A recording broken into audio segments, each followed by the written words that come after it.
Your potential puts a target on your back. And sometimes you won't know it until the attacks become prevalent.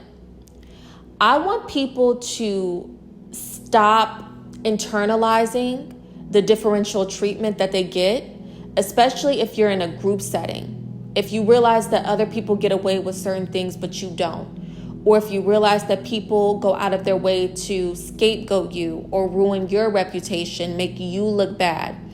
I want people to embrace these attacks. See these attacks for what they really are. And 9 times out of 10, it's because people can perceive your potential before you can. There are some environments and some groups that are actually beneath you. And these attacks make it apparent. That's why they're going out of their way to isolate you or to single you out, to make sly remarks about you or to you, because they see that you're not supposed to be there. And as long as you don't know your potential, they're constantly going to exploit it. This is broken down in the publication Green Eyes. And it states that overestimating your potential isn't as much as a threat as you underestimating yourself and underestimating your potential. Because when you underestimate your potential, but other people see it for what it really is, when other people see the value that you have, they will exploit you and they will capitalize on your naivete.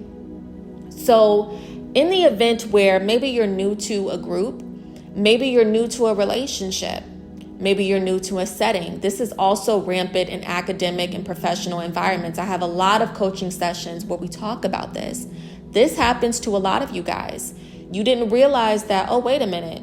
I had no idea that maybe my boss and my coworkers had it out for me. I had no idea that my professor and fellow students and fellow classmates had it out for me. You have no idea until these attacks rise to the surface. And a lot of the time, people make the mistake of conforming. Now, another thing you have to prepare for in relation to your own potential is pushback. A lot of people utilize these manipulation tactics, these psychological games, intimidation tactics, because they understand that as human beings, right, by nature, we are communal. And a lot of people would rather fit in with the group or fit in with the collective because it's easier to blend in with the group than to stand on your own. Individuality comes with a cost. You standing in your authenticity, it comes with the cost because most people have compromised their authenticity a long time ago for the sake of acceptance and approval. So with that being said, most times people are banking on the fact that as long as I break this person down, as long as I ruin their reputation, as long as I create a smear campaign, as long as I get people to tag team against this person, they're probably going to bend to my will 9 times out of 10. This is a pretty successful tactic. So when you go up against those odds, right, you defeat those odds and you're like, you know what, it's fine. It's completely fine, the reputation ruining, the smear campaign. I see it as an opportunity for me to pivot to a place that actually does see my worth and that does prioritize maturity, professionalism, and mutual respect. People don't bank on that. People bank on you bending to their will and tolerating the abuse, the disrespect, because they feel like everybody prioritizes appearances. And that's not the case for someone who is operating in authenticity. That's also not the case for someone who is faith-driven. And this is why rejecting conformity is so important. Because as long as you conform, you give your perpetrator leverage. If you conform, you compromise your willpower. And the perpetrator or perpetrators, because this does happen in group settings, this actually runs rampant in group settings. The perpetrator and or perpetrators understand that as long as you compromise your willpower, they will always entail dominance over you. So they get to exploit your gifts as long as you don't operate in them for yourself, or as long as you don't protect them and treat them as something that is valuable. And that's why the attacks are so intense and persistent, because a lot of the time people view it as a personal offense. The people who try to inflict harm on you, to hinder your progress, because it's not enough for people to hinder your progress in a particular environment. Some people are so egotistical and mentally warped that they think that they can dictate the trajectory of your life in its entirety. And that's why they'll keep going out of their way to ruin your reputation or to keep up with the smear campaign, to take jabs at you for no reason. It's actually immature conduct. It's very immature. It's very unprofessional, very childish. And it just shows the emotionally stunted and mentally stunted state. And this happens because the people who conform didn't realize they were enabling bad behavior. And that's how entitled entities are birthed. People who have gotten away with intimidating other people. And this is why if you do have a gift, if you do have a calling, if you know your purpose, one of the first things that you have to put on the altar is approval seeking. One of the first things that you have to put on the altar is validation seeking. Because some people will go out of their way to invalidate you because they want to discourage you from pursuing your purpose. Some people want you to give up your purpose for the sake of their acceptance. That's the exchange. In my spiritual membership, I talked about the exchanging of gifts, but this can also be symbolic. Some people, you don't realize that when people are gifting you their acceptance and their approval, or them no longer coming after you, the exchange was your purpose and your calling. So perceiving the fact that validation and approval seeking are forms of vices that can be used against you is very important, especially in this case. The reason they will put a target on your back when you reject their conformity attempts is because your rejection of conformity becomes a threat to their credibility. If in the past they have been successful with getting other people to conform, to water themselves down, to cower into a corner, you being the person who's just like, nah, I'm not doing that, and you show signs of triumph and success, it becomes a personal offense to whatever empire that they built, which was rooted in fear and intimidation tactics.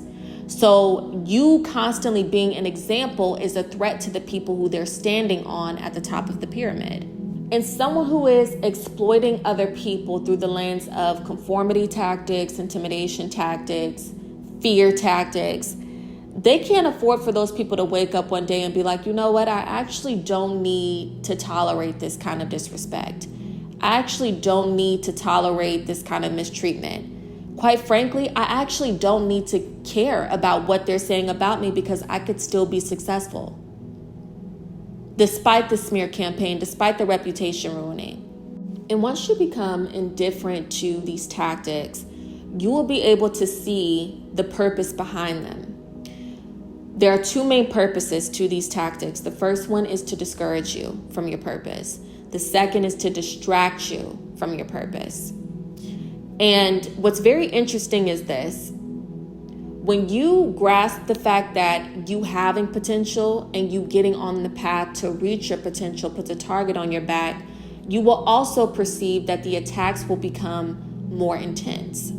So if someone wasn't able to discourage you or distract you from pursuing your purpose and achieving your potential, what they will then do is resort to other intimidation tactics. And this is where tactics such as gang stalking becomes prevalent. They will start to act out of desperation. And this is where tactics such as gang stalking becomes prevalent. Now, the interesting thing about gang stalking is it's actually a sign that you're on the right track when you're dealing with gang stalking. And I'm going to tell you why. Once a person realizes you are not moved by the smear campaign, you're not moved by people teaming up against you, you're not intimidated by being a lone soldier, they realize that you're the kind of person where you operate in your power and you're comfortable in it, and you're not willing to compromise that for the sake of group acceptance. So they know that whatever they have going on isn't going to be able to derail you from what you have going on. And then they will realize the only way to get you off of your A game is to influence you to cancel yourself out. And that's where the gang stalking will become prevalent. Most people bank on the fact that Gang stalking is enough to elicit psychological warfare on the targeted individual. This is broken down in the book Green Eyes, the 5150 tactic. You actually should be anticipating that your perpetrators are watching your every move. It should become an expectation for two reasons. Either people are trying to see if their sabotage tactics have worked, if they have been able to discourage you or distract you. But another reason is, and this is how you know you're really on your A game, if you're still making progress despite their sabotage attempts. Now they're monitoring you to see how successful you become. So your ability to perceive the power of your potential also looks like you preparing for the pushback. And to describe this further, I'm going to read from an excerpt in the book In the Lion's Den, Navigating Systems of Power. One's vindication is not always a depiction of victory to defeated foes.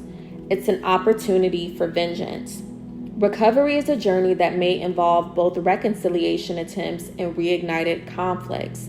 Some people may feel threatened by your redemption, interpreting it as a personal loss or source of embarrassment.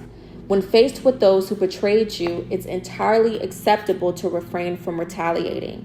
However, planting new seeds in barren, spoiled ground is equally unwise. Others may view your redemption as a direct attack on their ego and reputation. These individuals will exhaust every resource to protect what they perceive as their legacy of dominance. Overcoming a powerful adversary with a proven track record of success isn't merely about winning one battle. When an empire begins to crack, the stakes shift entirely. So as that excerpt is depicting, whether it be intentional or unintentional, sometimes you don't realize how much of an impact you simply standing up for yourself and still choosing to believe in yourself, operating your own integrity, not compromise to conformity. Sometimes you don't realize how much of a blow that was to another person's empire, and that's why these attacks will become prevalent.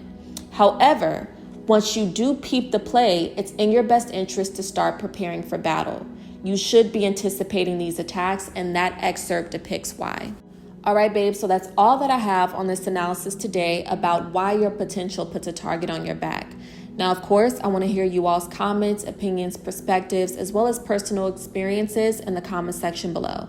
I look forward to speaking to you guys in the next analysis, babes. Take care.